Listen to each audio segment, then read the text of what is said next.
Well, welcome to another Black History Conversation. I'm Liz Millman from Learning Links International. My colleagues here are Simon Fringo from Belong Nottingham, Marcia Dunkley from Black Heritage Walks, John Tyrrell from Decolonialising the Curriculum, Hilary Slack, who's doing some wonderful work and wonderful research into the stories of William Knibb and his wife Mary, Lisa Gabbett, who's with us from Austin University in Texas, Jim Thagadorin, who's been so supportive over the time that we've been running these Black History Conversations. We're delighted to see you, and we're delighted to welcome Dylan Foster Evans from Cardiff University, but especially we're delighted to welcome Bernard Jankee from the Jamaican Memory Bank. Now, Bernard, if I attempt to get your title correct, I'll probably make some more mistakes. So I think the first thing that we can do is to let you explain what your roles are, your very important roles over there in Jamaica. I had the opportunity of visiting the Jamaica Memory Bank and also the Institute of Jamaica when I was out there about 3 years ago now, I think it was, yes, with my colleague Yasser Safari and others. What was fascinating then, if I can say, was that your colleague, Vivian Crawford, who is the director of the Institute of Jamaica, did a really good presentation on Eisteddfod in Jamaica and the history of that. So, Dylan, that'll be something that we can share more with you about again. A really, really interesting story and very, very positive link. So I think then, Bernard, if I pass over to you and you could introduce yourself. Thanks ever so much. Okay, thanks, Liz. Yes, I'm Bernard Jankee, and I am the director of the African Caribbean Institute of Jamaica, Jamaica Memory Bank.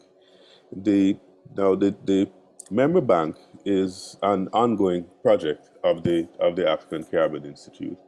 It actually started as a project on its own out of the Culture Division, which then was part of the Office of the Prime Minister back in 1981.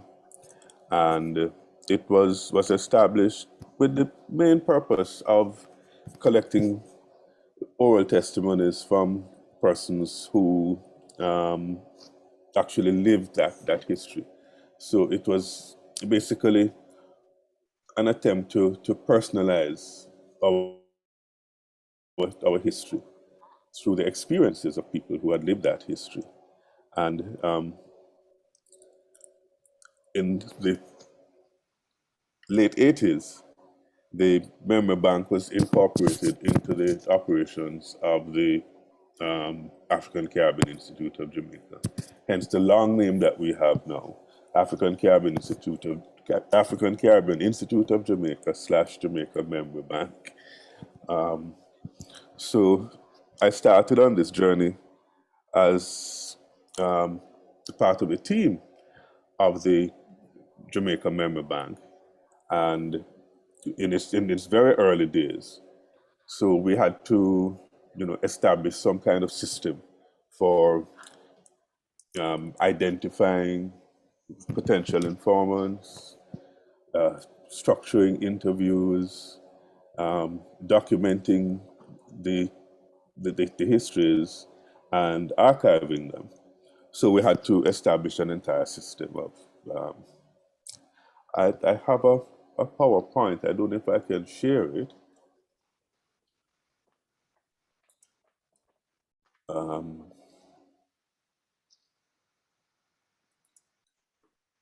Is that possible?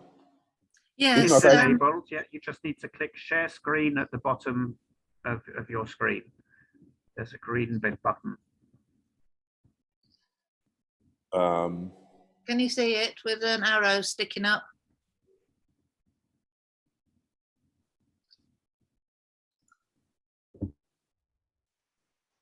Okay, let me. One of the things that we did when we started these Black History Conversations was that we realised that we all needed to learn how to use this new technology. Yes. I think we all still need a bit of practice. So yeah, that's great. Thank you very much. I've got your email, Dylan. Okay, can you see the green button that says share screen in the bottom?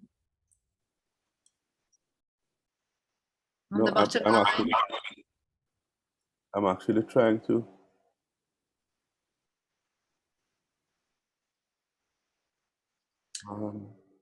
So we'll see how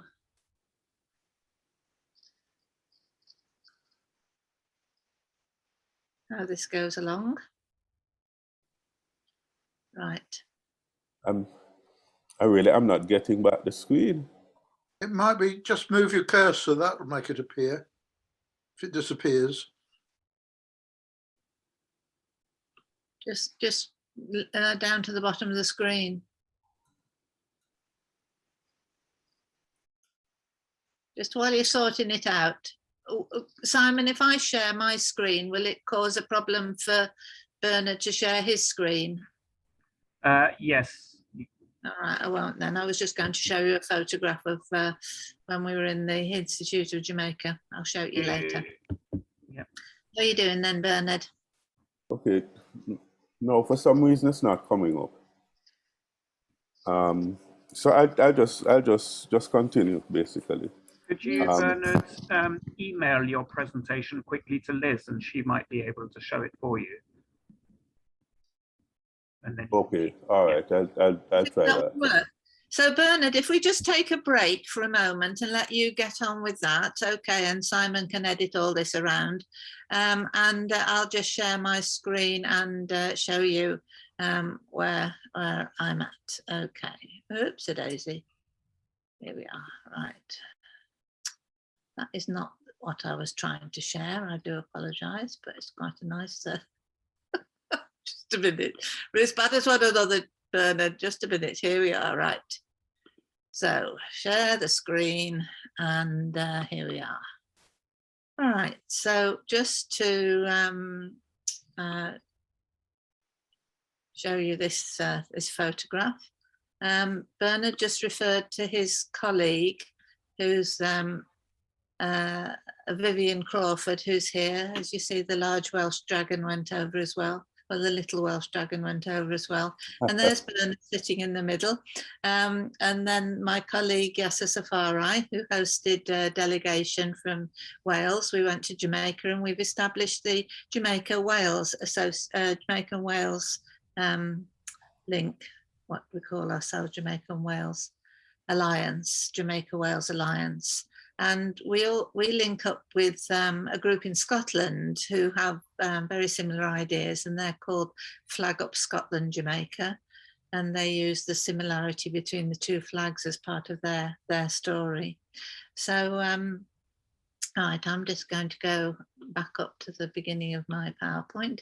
Okay, so this was this week. So I have to give apologies. Gareth Evans-Jones is unwell and not able to join us today. So we're hoping he's going to join us next week.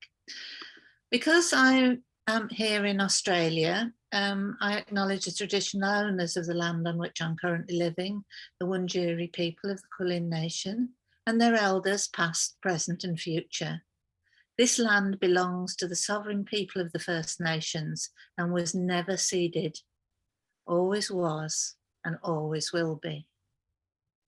And this slide shows the area around here in the Dandenong Ranges, where we've recently had several quite bad storms and quite a lot of damage, and shows the flag, which is black, red and yellow in the middle. That's the Aboriginal flag, and the other flag is the flag of the Torres Strait Islanders, and both flags are normally shown together. So here's a photograph of Bernard Jankee. Bernard, can I just ask, have you sent this email? Yes, I sent it. Just sent it. Okay, let me just explain this, and then you can carry on talking while I'm sorting out the email.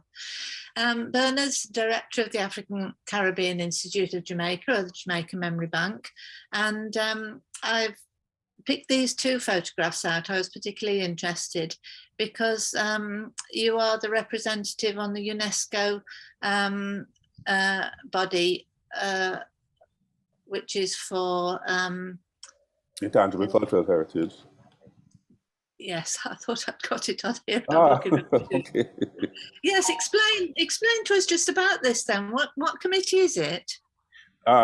This is the Intergovernmental Committee overseeing the implementation of the 2003 Convention on Intangible Cultural Heritage, which is one of the UNESCO conventions seeking to protect cultural heritage, and in particular, intangible cultural heritage. In the last year of a 4-year stint as a member of the Intergovernmental Committee, and actually the African Caribbean Institute and Member Bank is a national focal point for the implementation of the convention in Jamaica. So it's really an extension of our responsibilities that always existed for us to research, document, and protect our intangible cultural heritage. So, traditions has been that's basically what we do, and being a member of the committee for representing Jamaica also comes with it, working with other colleagues in the region to do the same kind of work. I think it's fascinating. I think the intangible histories are something that we maybe need to look at again in one of our sessions. Okay, then, so I'll just start sharing the screen, and that's looking good. Thank you, Bernard. Can you see it? Yes, I can. The wonders of technology. Over to you then, Bernard. Okay. So just tell me when you want to move it on. Yes, you can move it on. Oh, I see. Right. Okay. Great. It has some animation in it, so. All right. Okay. Okay, and we can go to the next one, right? If I open up the, oops, Daisy, if I open up the whole of a screen, will this work? Yeah, then you just talk about it and tell me when you want to move on. Okay, right. Okay, well, I spoke about the background to the Jamaica Memory Bank and some of the issues to consider, which I'll go on to deal with a little further down. So I'm going to talk about that, conducting oral history research, managing the process with some examples from the field. So we can go to the next slide.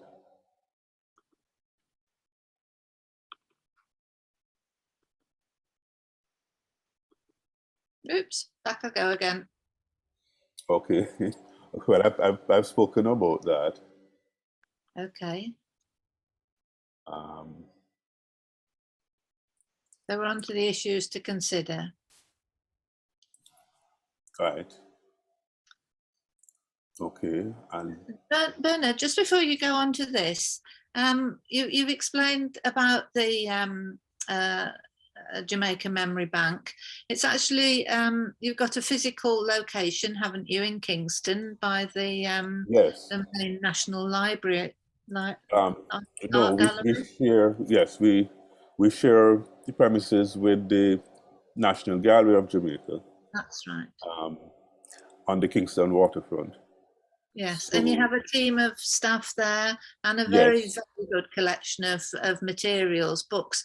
It reminds me of maybe like in the National Library when you go into sections there, that you've got the specialist books there. It's very, very interesting indeed. I could have spent a week there or more. Yes, anyway, we have a diverse team of researchers. We have a library with staffed by qualified librarian and library assistants. The collection is a multimedia collection. So it contains recordings that we have done in the field, both in terms of the memory bank, in terms of the oral testimonies, but also in terms of documenting various aspects of traditional culture that still form part of our whole cultural milieu, as it were. So we have documented traditional dance, traditional religious forms, and music, foodways that sometimes are connected to particular traditional practices. So it is so there are photographs, there are video clips, audio material as well. And we're now actually in the process of digitizing the collection, because some of this material goes back to the 60s, 70s, and early 80s and was recorded on analog media. And we are trying to keep up with the current technology by digitizing the material, both for preservation and access.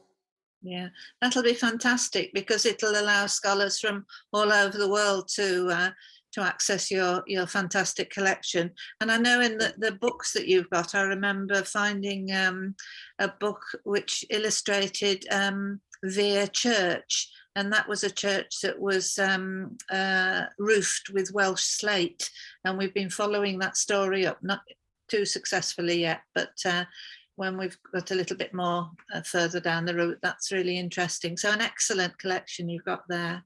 Thank you, Yes, Bernard. it's interesting, particularly for the fact that, there was this perception that the colonizers were primarily English, and that is actually not accurate.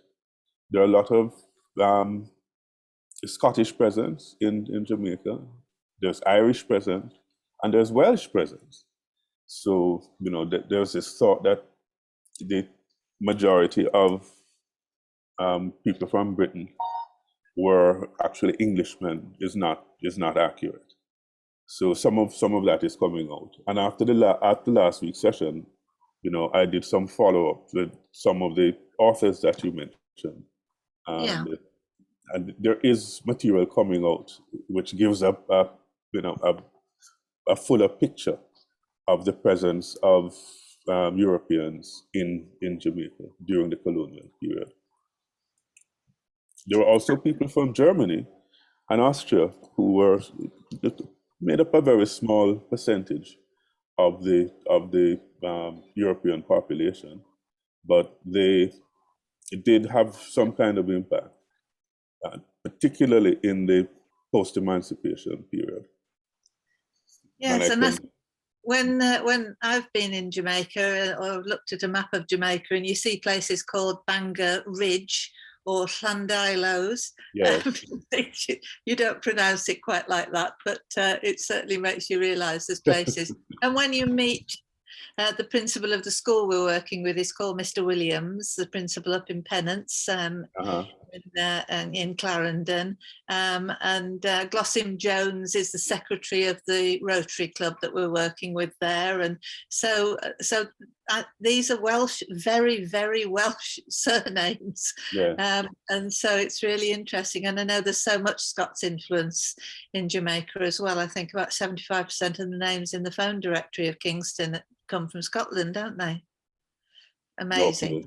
So lots of links. Yes, it is, and it's not well recognized, even though the documentary evidence is there. Yeah. And some of the names have been Jamaicanized, so the pronunciations are a bit different. I know your Llandilos is different from our Llanidloes, but I'm sure comes from the same root. Anyway, we'll see. Yes. Over to you then, Bernard. Let's think about the issues that you're considering in the work you're doing. Yes. So we had to consider, the advantages and disadvantages of collecting oral testimony, and it had to do with memory, how people remembered incidents in their lives, the perspectives that they formed on those, and how we would verify information, which led us in some instances to go back to documentary sources to kind of verify, not that we thought people were not telling the truth, but different people witnessing the same event had different takes on those events. And I remember in terms of my own family, I wasn't working with the member bank at the time, dealing with some of my own family history. Speaking to my mother, speaking to my aunts, the same incident had different takes depending on who I spoke to. So, you know, that was a real learning lesson for me. And that is something that we, you know, try to be very careful about. So verification is an issue, but we recognize that different people have different takes on particular events in our history. So we respect that. We can go on to the next one. Right, whoops a daisy. Ethics. Yeah. And ethics involves how we treat with interviewees or informants. We respect people's right to privacy.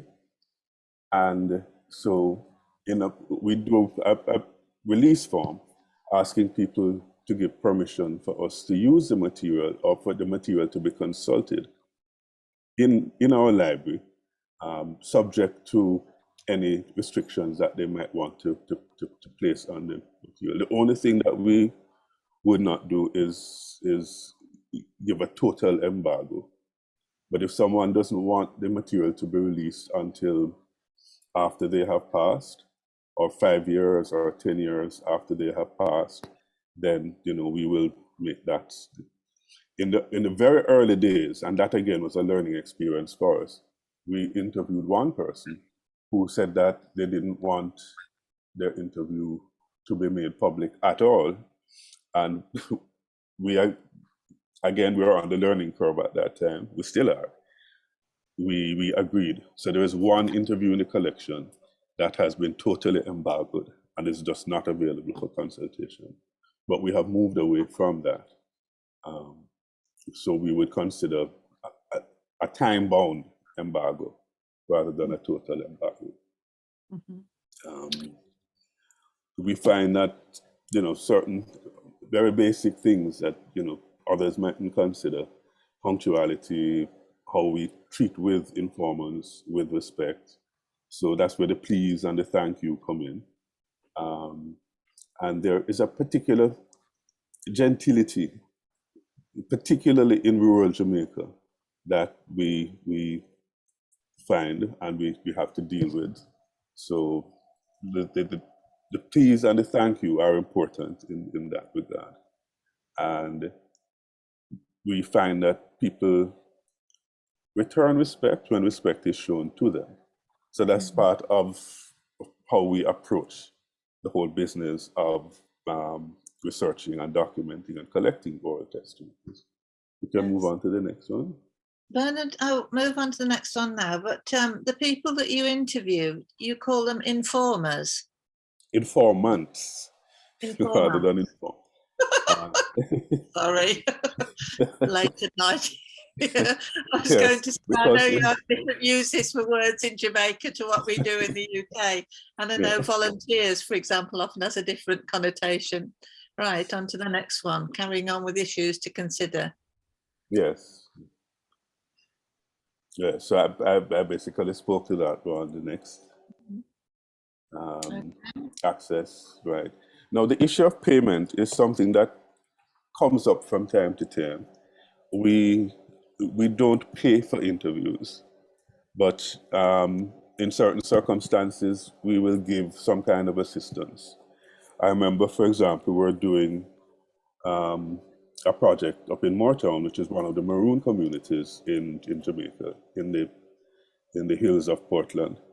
And we went to interview this elderly gentleman who said, he had not eaten bread in a while.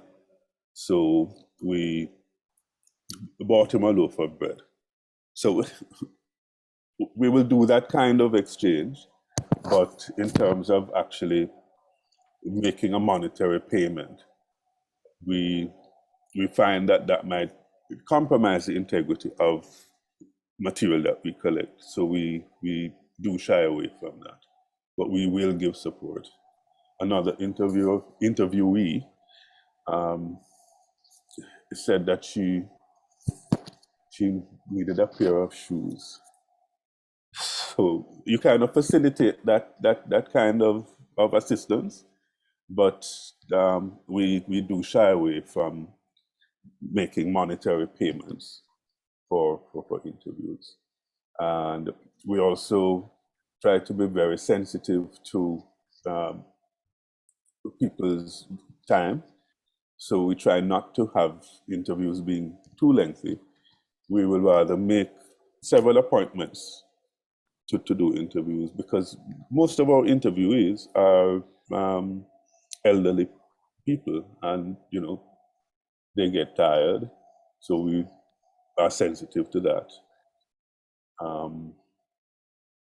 Acknowledgement is very important. We acknowledge the information we receive from our interviewees.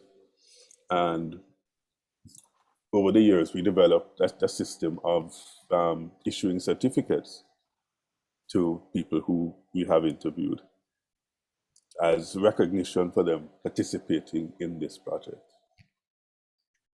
I should have brought a copy, but I completely forgot to bring a copy so that you could see what it looks like. Okay, next.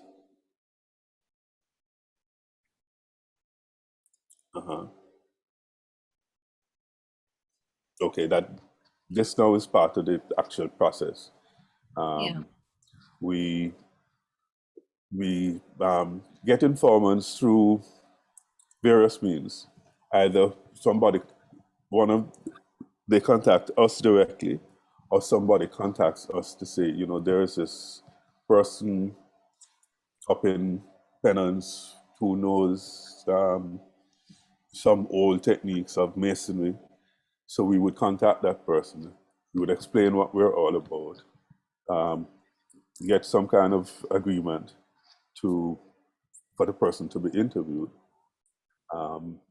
And we usually try, not always successfully, to do some kind of background so we don't go totally blind into an interview. Speaking about old technologies, many years ago, in my first go around with the memory bank, we interviewed this elderly gentleman in Manchester who used to make shingles, roofing shingles from wood, using what was called a froe. And he showed us, how it was done. So that was part of the technology. After we stopped getting slate shingles from Wales, people turned to making stuff that was, so they would go into the forest, cut down, it would have been cedar trees that they were using to make shingles. So that was an aspect that was quite interesting to us. So so that was a whole part of the research process. You can go on to the next one. Oh, sorry. I've gone past conducting the interview. Yes, we've gone past that. Okay. Oh, sorry, I'm going back.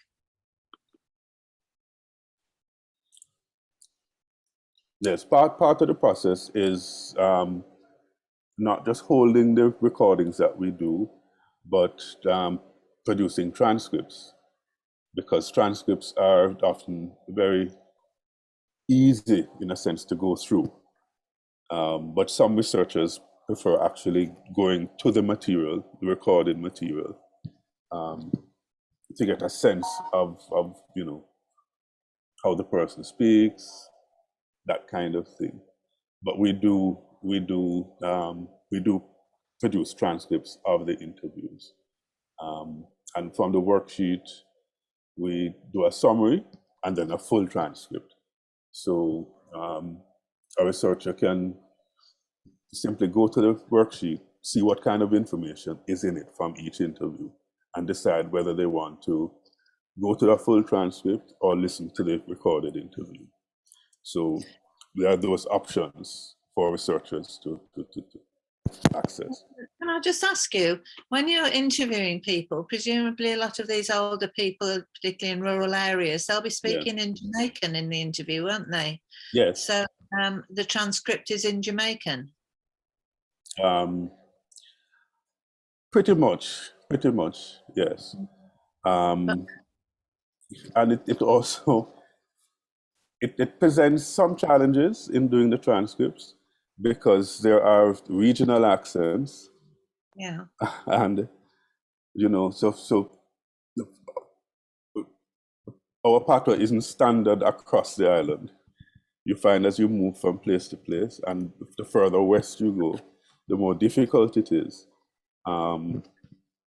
to understand, even when you're conducting the interviews, to understand what people are saying in some instances. So it does provide some challenges in terms of producing the transcripts. I think that's really interesting, and maybe we'll talk about that some more later on. Yeah. Okay. Okay. So, and now managing the process. Oops, sorry. But I spoke about that,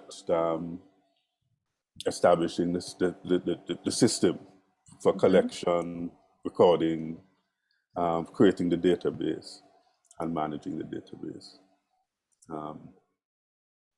Yes, so we can move on. Okay. So examples from the field. We're going to some examples here. Right. Oops, sorry. Now, this project was quite an interesting one. And when I spoke earlier about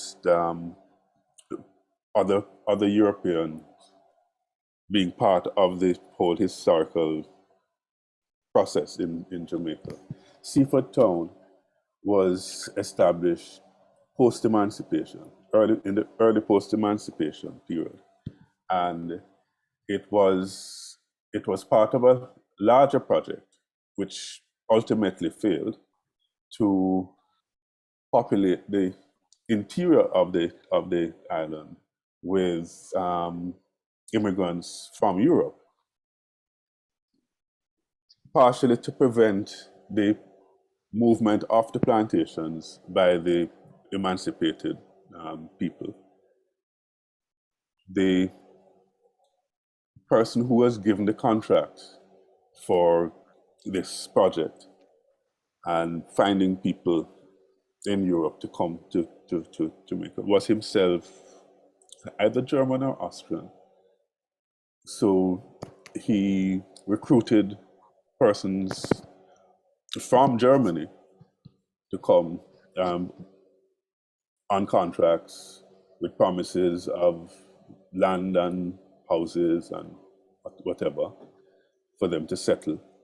And Seafoodtown was the selected site. Now, Seafoodtown is way in the interior, bordering St. Elizabeth and Westmoreland. Very difficult terrain. A number of I think the first ship landed in Falmouth, and they were to basically go by road from Falmouth, which is on the north coast of Jamaica, into Seafoodtown. And apparently along the way, some people absconded. So you would find pockets of persons with European names in different parts of the island. So they didn't all end up in Seafoodtown, which was the plan. But Seafoodtown has a large concentration of descendants of these settlers. And we, with funding support from the German government, did a history of Seafoodtown, which involved, actually living for short periods in the community, conducting interviews, documenting some of their traditions. And out of that, we produced a CD-ROM with the history of Seafoodtown. Well, let me say a history of Seafoodtown, because we wouldn't consider it the definitive history. Far more work needs to be done. Very interesting. And Yes, it was it's an obvious interesting when you go project. to Seafoodtown that some of the people there are white heritage, but they're not, how can I put it best? They're not the same sort of class as the descendants of plantation owners who are still on No, the island. no, who are not at white. all. These were largely laborers and craftsmen, but they were by no means wealthy. And the community, even today, is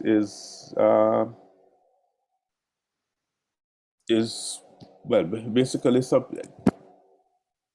subsistence farming is what one of the mainstays of that community. But there is still a level of poverty that exists in the community.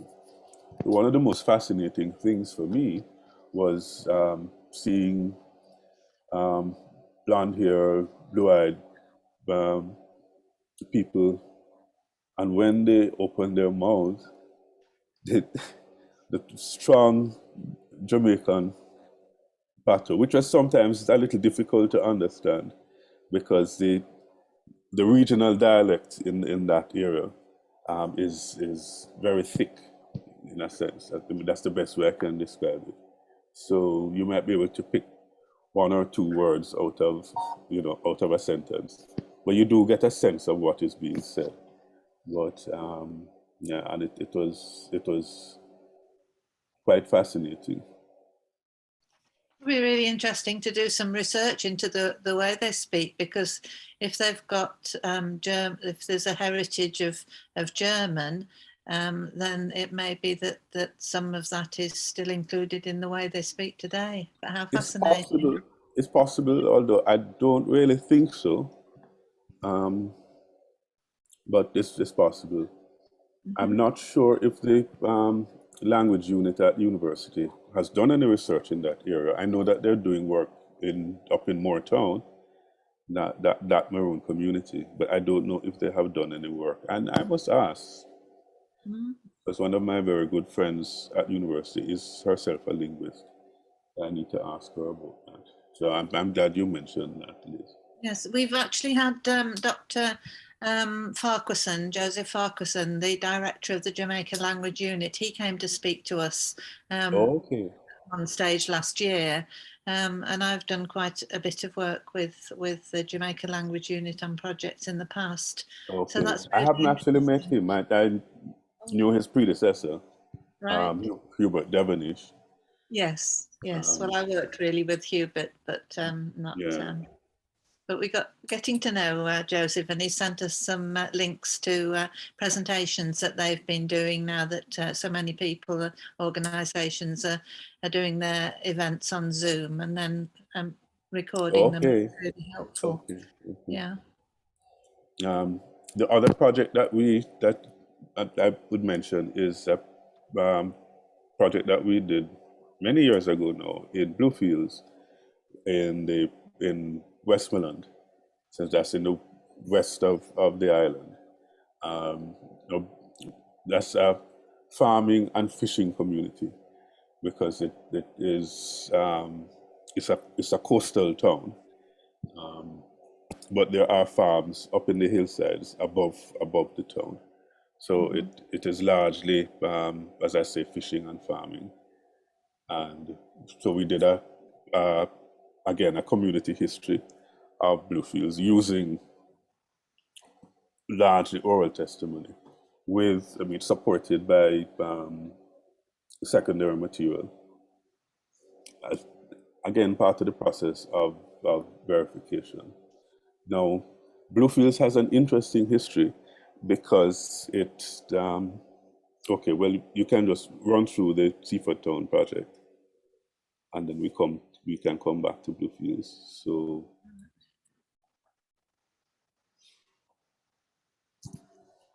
yes, since Seafoodtown is also called Germantown.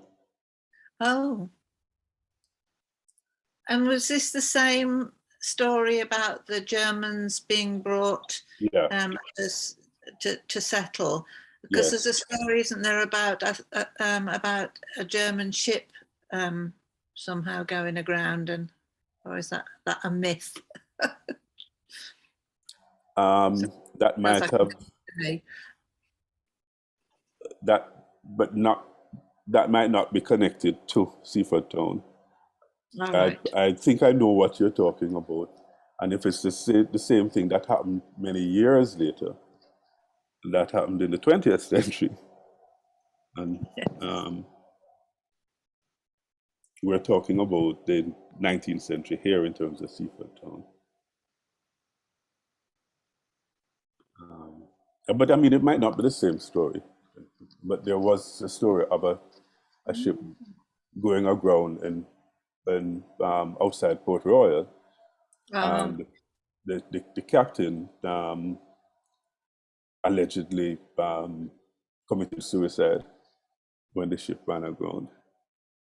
I don't know how true it is, but that's a story that I heard growing up as a child. So I'm not sure if that's the same thing you're talking about.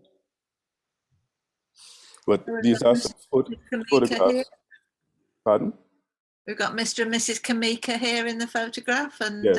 Mr. Hacker. Mr. Hacker. And yes, anybody with the name, and they pronounce it Kamika. Oh, Kamika. So anybody with that name, or Hacker, you would associate with Seafoodtown. They're either born in Seafoodtown, because residents moved out. A lot of the inhabitants of Seafoodtown, once they were able to, actually migrated to the US and to Canada. So who remain now constitute a small percentage of who the original settlers were and their descendants. But you can see very, very European features, but they also intermixed with the native population as well. So there's some amount of mixing. So that's great to see that younger people were involved as well. Yes. In fact, for this particular interview, Mr. Hacker the elder was unable to speak clearly, so his son acted as an intermediary to facilitate the interview. Okay. Interesting.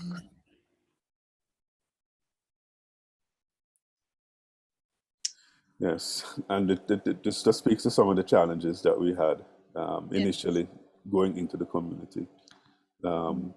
People were suspicious about why we were there, what we wanted to do. So it took a lot of persuasion to, allay people's fears that we weren't really coming to pry and spy on the community, but we were really trying to document the history. Because that is part of the history of Jamaica. And eventually, most people came around. So, we had we had quite a bit of buy-in to the project.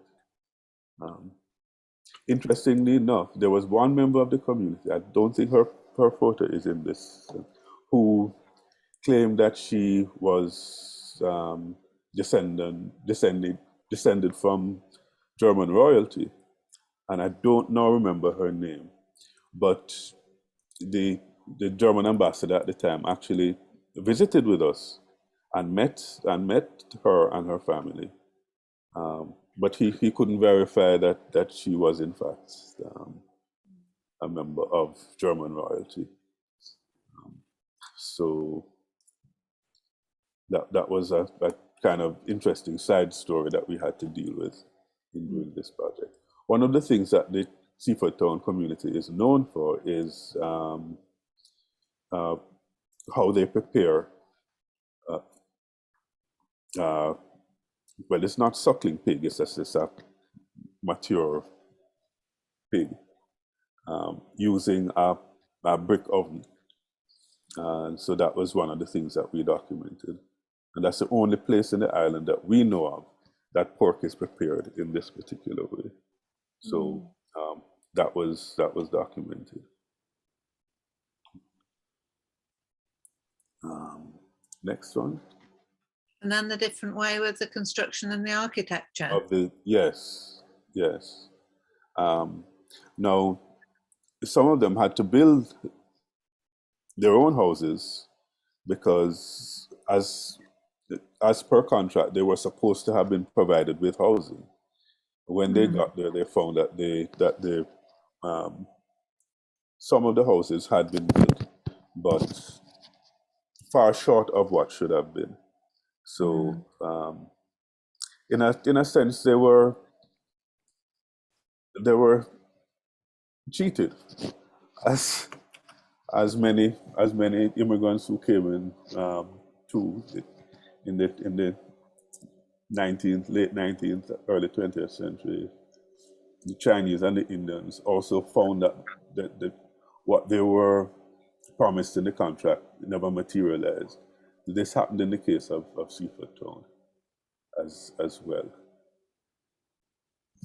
Okay, next one. The role of the church. Yes. They were taken under the wing of the Roman Catholic Church. So it has a very strongly Roman Catholic community. And Father Kemple, who you see in that picture, was very instrumental in bringing the church into Seafoodtown. And there was a whole story around, how he organized things, the church, community projects. He used to put on film shows, so it gives an idea of the kind of social life which was strongly built around the church itself. So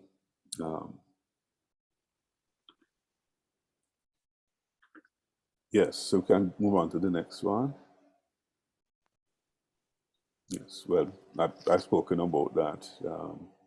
So we at the end of the project, after we had gathered the material, put together the manuscript, produced the CD-ROM, we went back into the community, which is something that we strongly believe in, to present to them their own history. So each member of the community got a copy of what we produced. So we gave back to the community as well. So That's fabulous. yes, no, that's part of the whole ethical construct that we have a firm belief in. So we engage with the community. So it's not a matter of just extracting; it's a matter of also of giving back. And we have done that in other communities that we have worked with. So yes. The Bluefields project also, we had hoped to produce. We've done the manuscript for that, we're going to produce a book on a history of Bluefields. The interesting connection with Bluefields is that, well, it has a very checkered and colorful past, because it was a landing stage for pirates as well. So there was a lot of contraband that apparently moved through that community in the 17th and 18th centuries.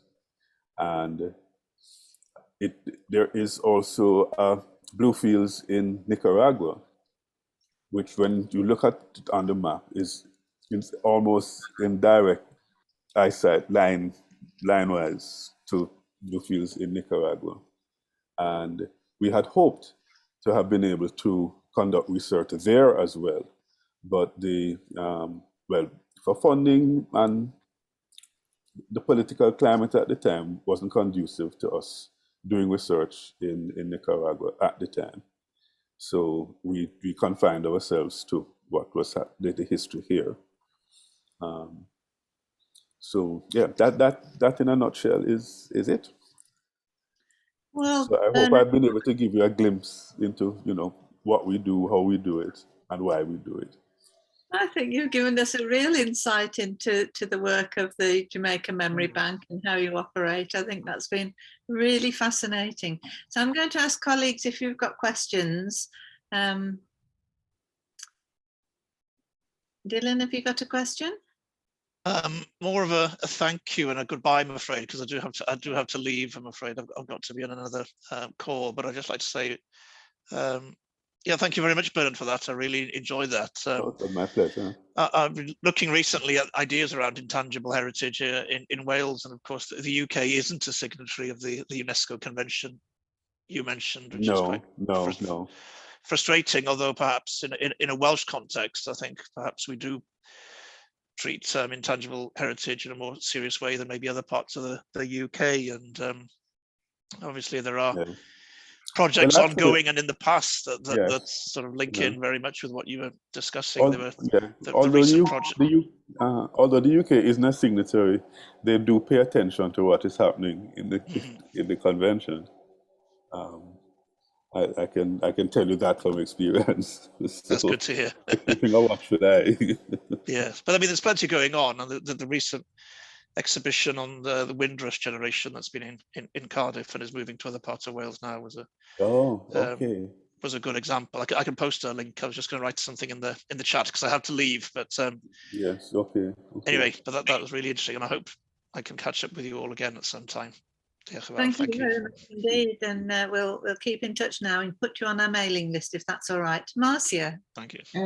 Hello, Mr. Jankee, wonderful presentation.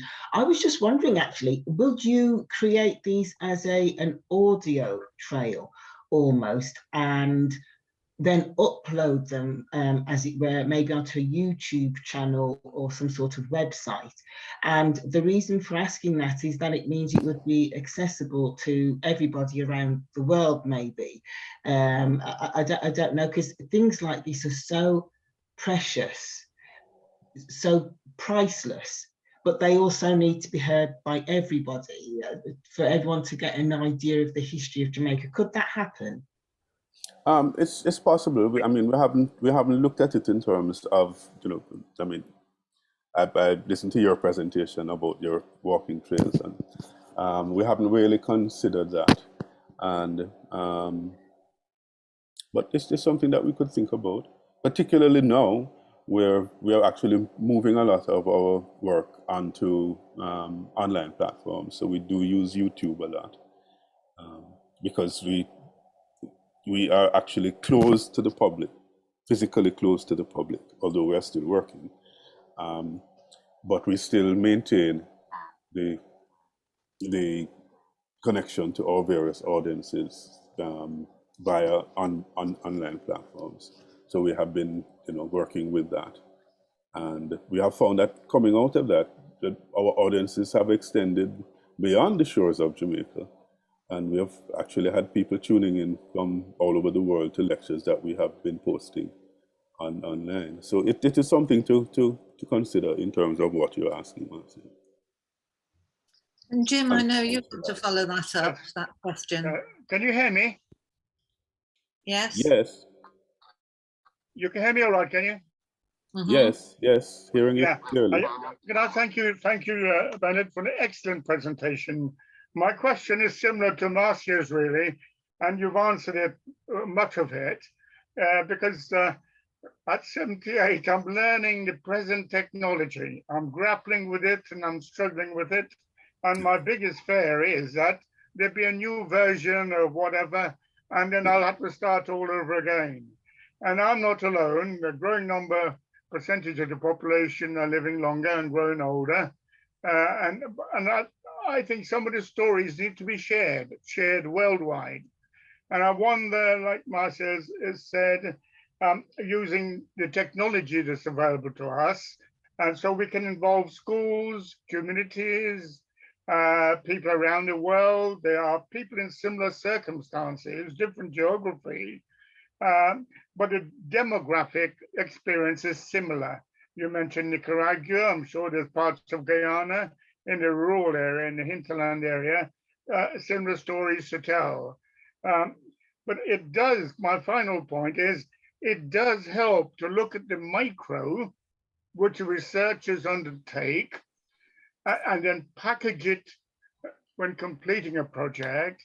But I can see this kind of thing having no end, because the further you share it, and the more people accept ownership, because they've got a model, a successful model already exists in terms of how you go about it, possible to how you finance it, involving NGOs, involving government, involving self-help in local communities.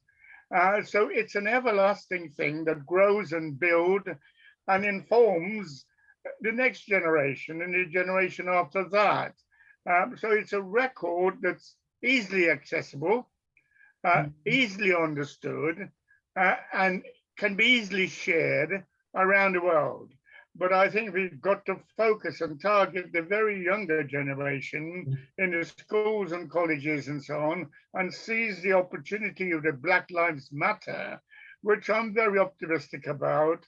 That demonstration on Black Lives Matter went worldwide, even in China, Japan, Australia, and different places. So I think we can't let that momentum go. The good work you're doing, Bernard, I salute you. But we've got to bring the micro into the macro, and using the latest technology, bearing in mind it's improving all the time, to share. It's sharing, and I hope that book, you can get round to getting that information, a book from a CD-ROM into a book, into lessons in the class, into lectures, and so on, but replicating this kind of micro research and building up into a macro awareness project.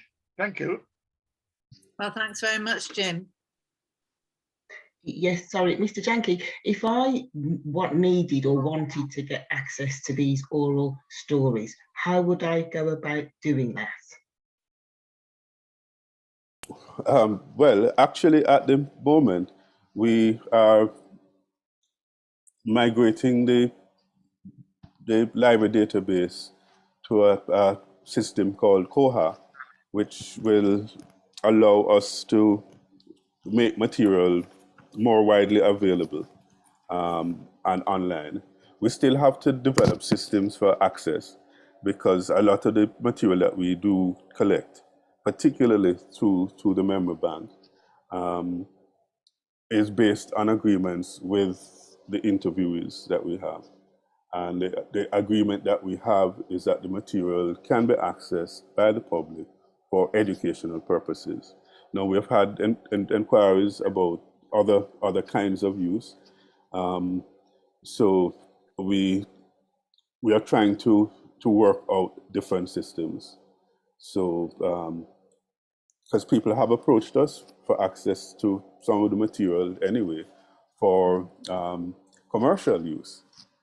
And when the member bank was set up, we never anticipated that kind of, interest from the commercial sector. So there are some intellectual property rights legal issues that we need to work through. But for research purposes, we largely make the material available unless an informant has put some kind of embargo on the access to the material. Well, Bernard, sorry. No, go ahead, Liz. That's just been absolutely fascinating, and I think it's in many ways with technologies things are work in progress, and we've made great efforts to link with the People's Collection in Wales, where they've got systems. But having said that, you know, it's not easy, is it? From our research project, we started to try to post things on the People's Collection, and it wasn't that easy to do, but we can only get better. What I'm going to suggest while you're still with us, Bernard, is that I've got a PowerPoint presentation about the Penance Project, so it would be really okay, I think, to that looks share like yes. I want the North Wales Jamaica Society want to work with the Jamaica Memory Bank to find out about the stories of the people in penance. Now, the project is because of the link with Penrhyn Castle, and you can see there Richard Douglas Pennant, the smaller white guy, and Jamaican poet Yasser Safari, yes. Penrhyn Castle, and that's a picture that's hanging in Penrhyn Castle of Pennant's Denby plantation. So we've set up the project. I'm not going to show you all of these, but just to get a flavour of the little village up in Clarendon.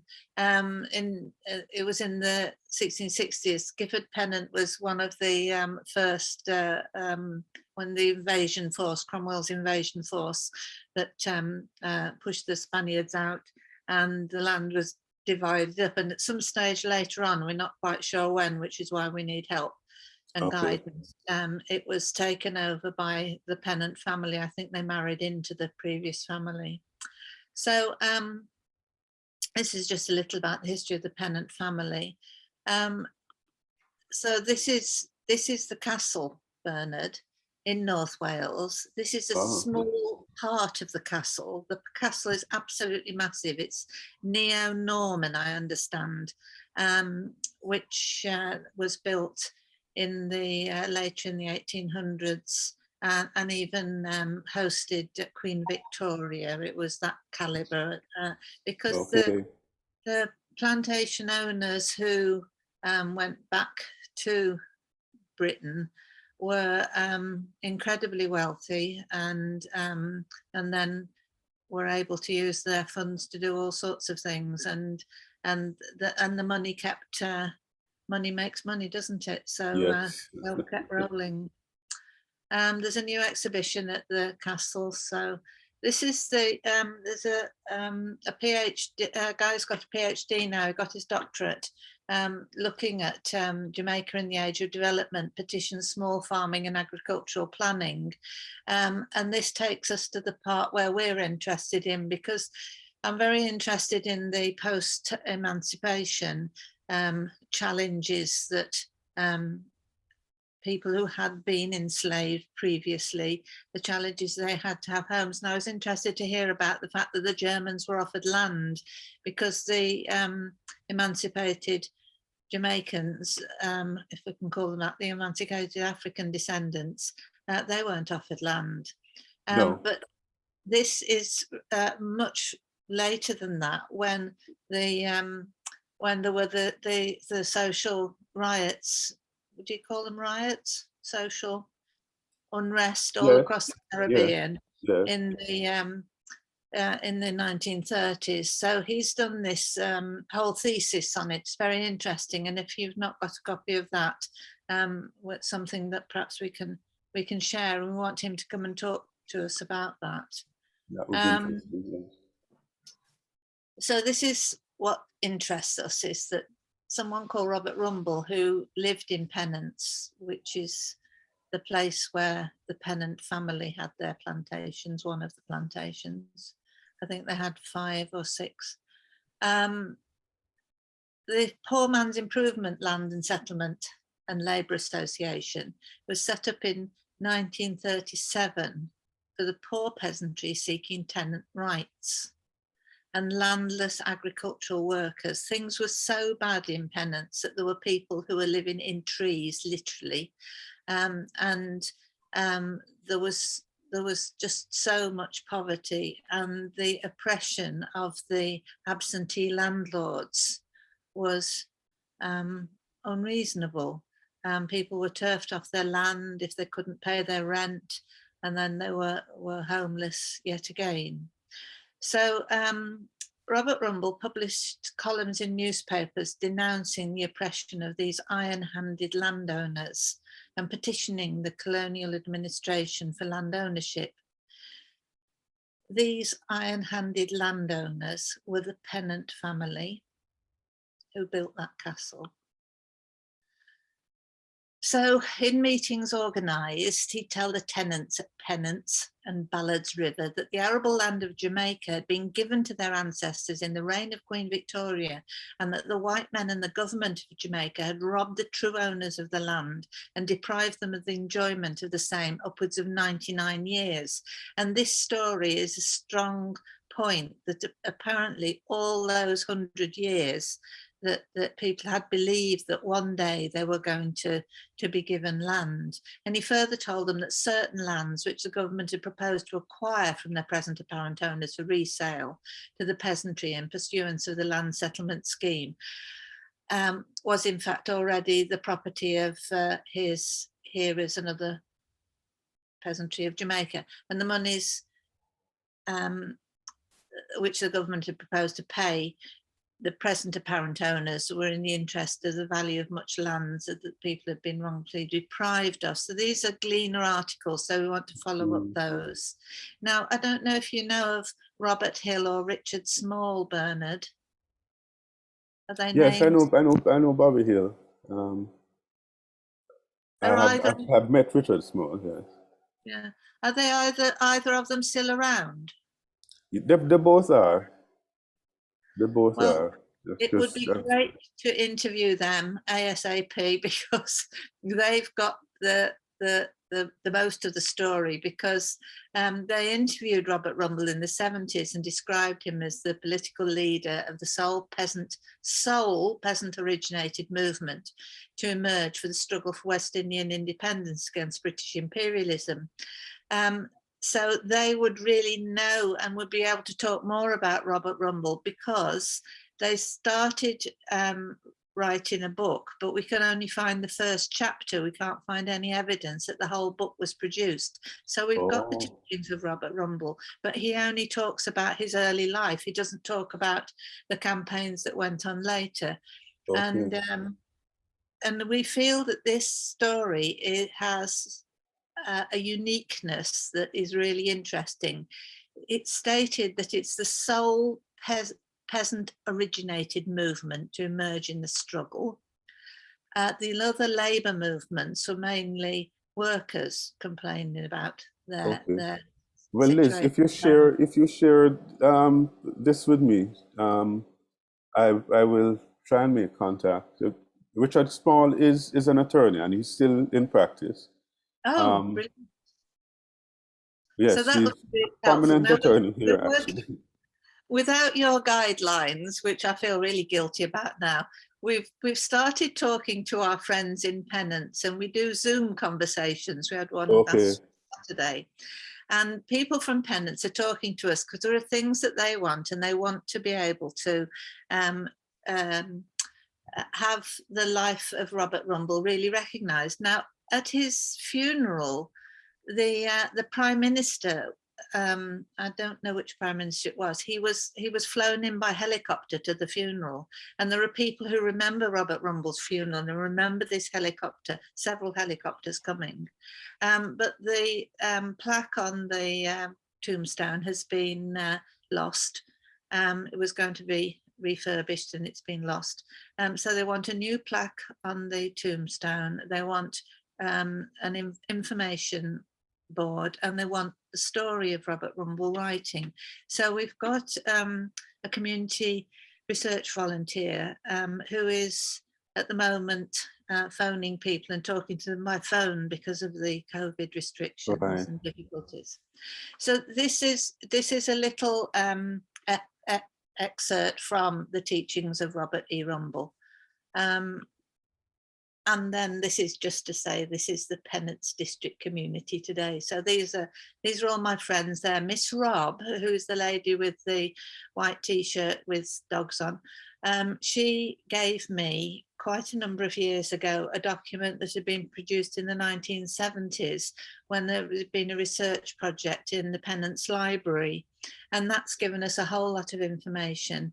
And we understand that the actions of the community caused the British government to put pressure on the Pennant family, and by 1940, I think 40 or 41, the land had been, all the plantations had been sold, and we've actually got the conveyancing documents in Bangor University. So somebody's been to see those, and then Percy Junior. Yes, and of him. Yeah. Percy Junior purchased the land, and then he made sure that the land was available for people to have, but there was still a cost involved. And what the people in the Pennants community are saying was that people came into Pennants because they could afford to buy the land. It didn't necessarily benefit those people whose okay. that's quite interesting. So so these are just some more. So what the Douglas Pennant Family Foundation, that is the descendants of the plantation owners, they are working with us to improve the facilities at the school, and they have pledged to build an infant department there. And then we've done other things. We've helped the village with their welfare programme, and this is all North Wales Jamaica Society. So this is just to give you a glance of Jamaica for those who haven't been lucky enough to go there. Okay, so I'm going to finish that now. But I just thought it was a good opportunity, Bernard, to be able to share that with you and to see what's going on. So it's very much something that we want to work with you on, so that the stories will be held in the Jamaica Memory Bank, but also published and shared and made into teaching resources that Marcia can promote. Yes, no, we'll be quite interested in participating in whatever way you think we can be helpful. So yes, by all means. Well, thank you very much indeed. Thank you. Now, Bernard's sent his apologies. He's had to get off now. But I think at this point, perhaps the best thing is that we wrap the session up with the recording, but we'll also have an opportunity to talk amongst ourselves afterwards.